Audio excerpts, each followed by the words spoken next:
Integral of the day, December 26th. This is from the 2025 MIT Integration Bee, the qualifiers question number 12. And the integral is root 3, the 3 by 1 root of x times the 4 by 2 root of x times the 5 by 3 root of x times the 6 by 4 root of x, and so on. And all of these roots are nested in each other. So you guys can take a second to pause the video and try it out for yourself. And let's get started solving this question. So the first thing to note is that we have this really big bulky expression with a bunch of nested square roots. So we need to get the integrand into a very simplified form, and then the integral should be pretty straightforward from there, like actually solving the integral. Okay, so let's work from the outside to the inside. So on the very outside, we have the 3 by 1 root, which we can just say as the 3, so the cube root of x.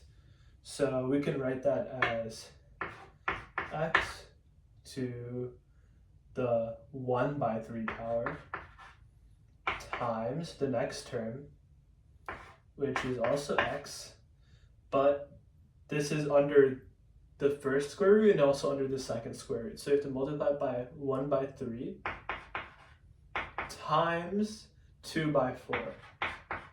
So remember, since these are roots, the actual exponent is the reciprocal of the number that is here. So let's repeat this process for just a few more.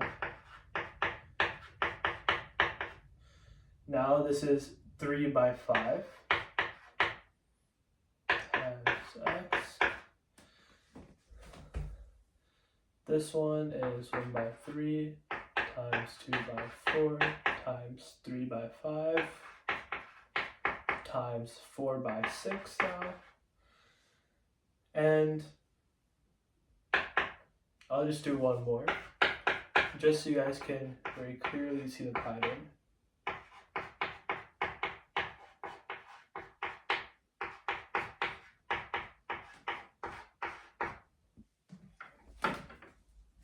So the pattern is that it starts as 1 over 3, then the numerator increases by 1, and then the denominator increases by 1. And the very interesting thing is that that for each of these exponents, the total value of this kind of collapses. So there's a lot of things that cancel out. For example, here, to simplify this fraction down, or this product of fractions in the exponent, you can cancel the 3 here and the 3 here. For this one, we can cancel the 4 here, the 4 here, the 3 here, the 3 here. For this one, we can cancel the 3 here, the 3 here, the 4 here, the 4 here, the 5 here, the 5 here. So the only things that remain are the last two denominators and the first two numerators. Last two denominators and the first two numerators. So is this always true? Well, we can kind of find out. So let's say the numerator here, like the first number, is m over n, then, or like m over m plus 2. For example, m is 1, then m plus 2 is 3, like 1/3. Then we multiply it by m plus 1 over m plus 3, m plus 2 over m plus 4, m plus 3 over m plus 5, plus 4,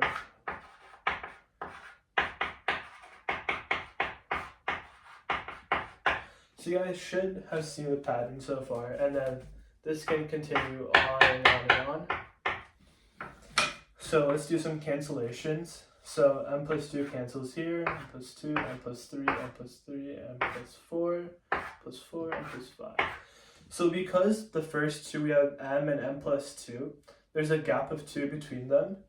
So the ones that remain are the first two numerators and the last two denominators. So this is a really important insight, and it will allow us to move on to the next step for solving this question. So now let's rewrite this.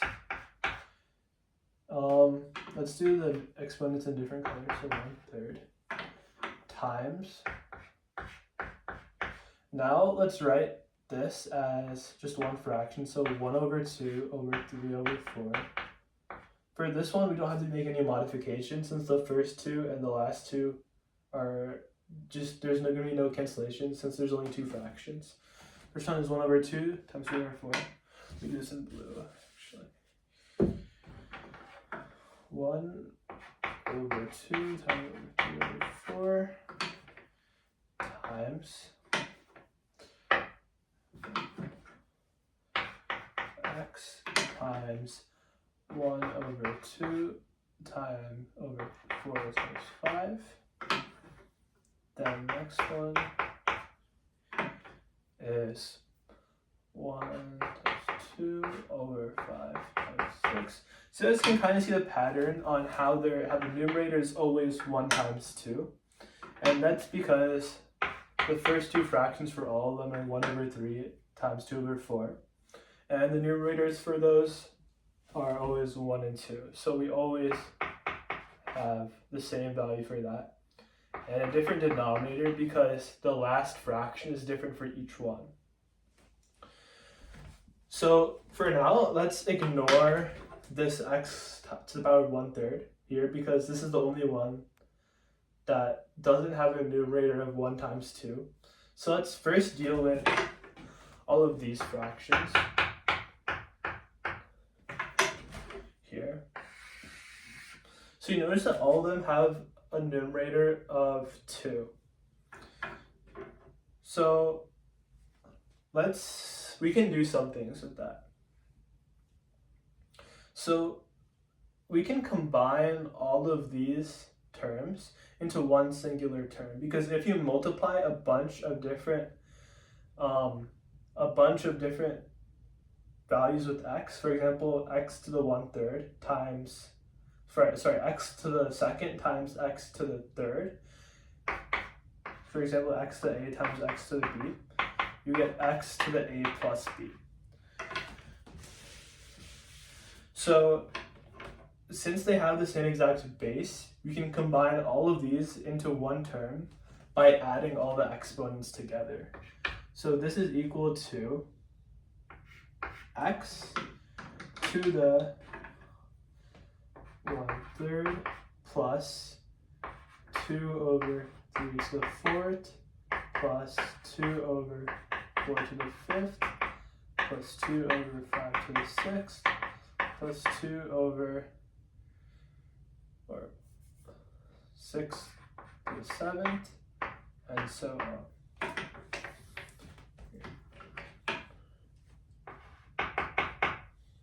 6 times 7 and so on.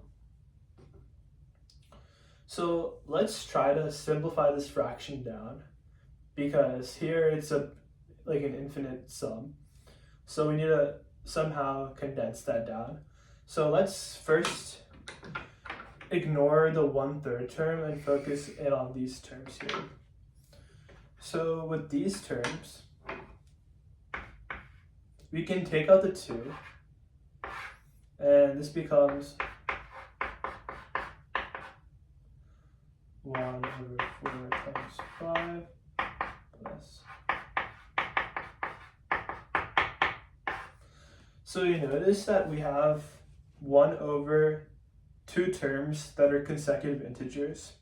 So we can rewrite this, for example, as 1/k times k plus 1.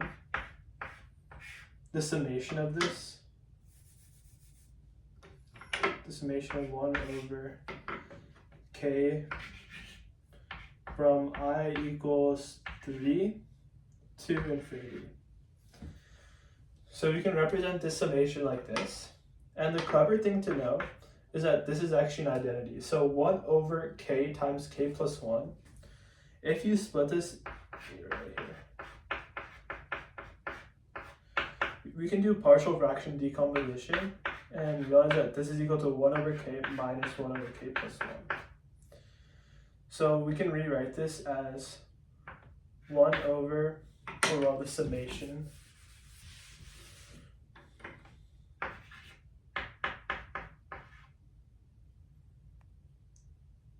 shouldn't be,